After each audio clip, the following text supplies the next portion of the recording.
Hello everyone, আসসালামু আলাইকুম। Welcome back to ম্যাগলাস কিচেন। আমি আপনাদের জন্য নিয়ে এসেছি ইজি ওয়েতে বিরিয়ানি রেসিপি।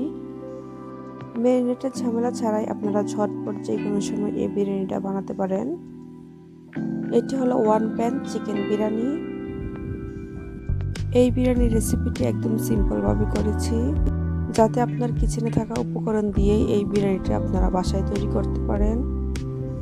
চলুন তাহলে কথা না বাড়িয়ে দেখে নিই কীভাবে এই ঝটপট ওয়ান প্যান চিকেন বিরিয়ানিটা বানাতে হবে। চুলায় প্রথমে আমি একটা বড় সাইজের প্যান বসিয়ে দিয়েছি। তার মাঝে দিয়ে দিচ্ছি 1 কাপ পরিমাণ তেল। এখানে তেলের পরিমাণটা একটু বেশি দিতে হবে। তারপর দিয়ে দিচ্ছি 2 কাপ পরিমাণ পেঁয়াজ। কেউ চাইলে এখানে বাটারও ইউজ করতে পারেন। এখন অপেক্ষা করব পেঁয়াজগুলো একটু হালকা সোনালি কালার চলে আসা পর্যন্ত। এখন দিয়ে দিচ্ছি 1 কাপ পরিমাণ টমেটো। এখানে টমেটো পেস্টও ইউজ করা যাবে। অ্যাড করে নিচ্ছি স্বাদ মতো লবণ। অ্যাড করে নিচ্ছি 2 চা চামচ পরিমাণ জিরা গুঁড়া। তারপর দিয়ে দিচ্ছি 2 চা চামচ পরিমাণ হলুদ গুঁড়া। এখন দিয়ে দেব 2 চা চামচ পরিমাণ ধনিয়া গুঁড়া।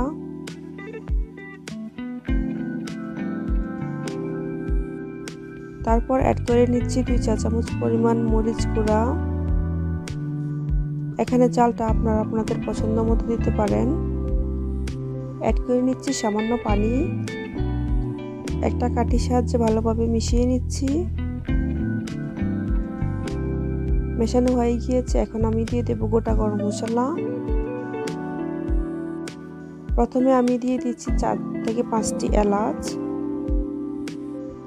তারপরে দিয়ে দেব 3 থেকে 4 টুকরো দারুচিনি। সাথে অ্যাড করে নিচ্ছি 3 থেকে 4 টুকরো তেজপাতা। দিয়ে দিচ্ছি 2টো স্টার, 2টো কালো এলাচ। আবারও মশলাগুলোকে একটু ভালোভাবে মিশিয়ে নিচ্ছি। এখন দিয়ে দেব 7 থেকে 8টি লবঙ্গ। তারপর এখানে সাথে অ্যাড করে নিচ্ছি 3 টেবিল চামচ পরিমাণ আদা আর রসুন বাটা। একটা কাঠির সাহায্যে আবারও সবকটা মশলা আমি মিশিয়ে নিচ্ছি।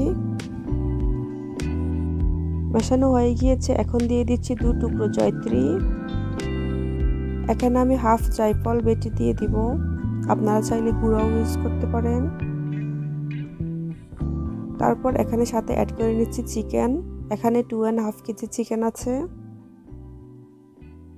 এখন আমি সম্পূর্ণ মশলাটা চিকেনের সাথে ভালোভাবে মিশিয়ে নিচ্ছি। মেশানো হয়ে গেলে এটাকে ডেকে রান্না করব আমি 10 থেকে 15 মিনিট। এর মাঝে আমি 1-2 বার নেড়ে দিব।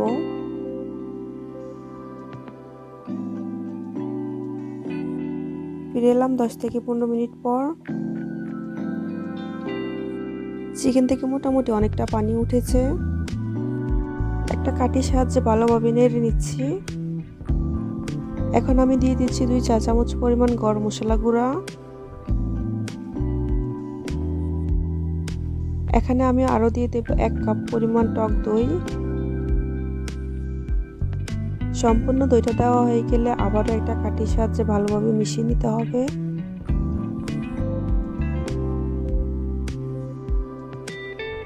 একটা কাঠির সাহায্যে সুন্দরভাবে আমি মিশিয়ে নিচ্ছি। এখন চুলার আঁচটাকে আমি হাই হিট করে দিব। আরও 5 থেকে 6 মিনিট আমি এটাকে জাল করব, পানিটা শুকিয়ে আসা পর্যন্ত। পানিটা মোটামুটি শুকিয়ে এসেছে, তেলটাও বেশি উঠেছে। এখন আমি সাথে অ্যাড করে নিব রাইসটাকে আমি আধা ঘন্টা পানিতে ভিজিয়ে রেখেছিলাম, তারপর ধুয়ে নিয়েছি। এখানে আমি সম্পূর্ণ রাইসটা দিয়ে দিচ্ছি। কাঠির সাহায্যে ভালোভাবে উল্টিয়ে নিতে হবে।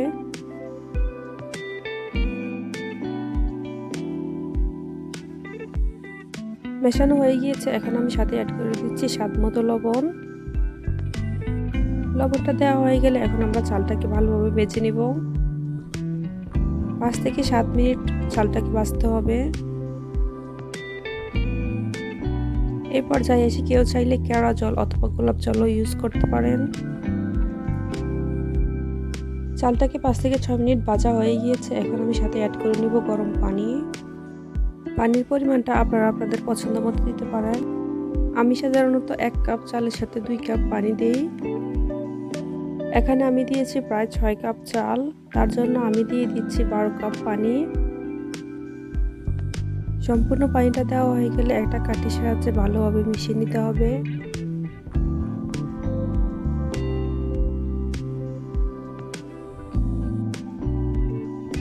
মেশানো হয়ে গিয়েছে।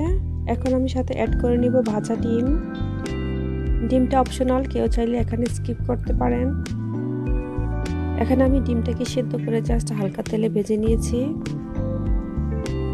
ডিমগুলোকে আমি উপর থেকে সুন্দরভাবে বসিয়ে দিচ্ছি। এখন আরও সাথে অ্যাড করে নিচ্ছি কিছু পরিমাণ কাঁচামরিচ। যারা ঝাল পছন্দ করেন না তারা এখানে কাঁচামরিচটা স্কিপ করতে পারেন। ঢাকনা দিয়ে আবারও এটাকে নেড়ে নিচ্ছি। এখন এটাকে আমরা ঢাকনা দিয়ে রেখে দেব প্রায় 20 মিনিটের জন্য। চুলার আঁচটা একদম লো হিট করে দিতে হবে। 20 মিনিট পর চালটা অলরেডি হয়ে গিয়েছে।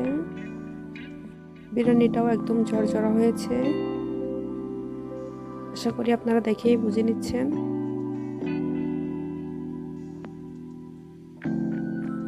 আমি ট্রাই করেছি রেসিপিটি আপনাদেরকে ইজি ওয়েতে রান্না করে দেখাতে, যাতে আপনারা ঘরে থাকা উপকরণে খুব সহজে ঝটপট বিরিয়ানি রান্না করতে পারেন।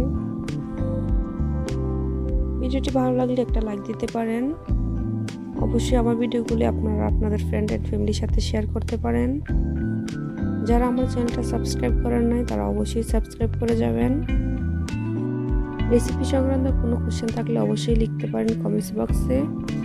সেই পর্যন্ত সবাই ভালো থাকুন, সুস্থ থাকুন। দেখা হবে নতুন কোনো ভিডিওতে। আল্লাহ হাফেজ।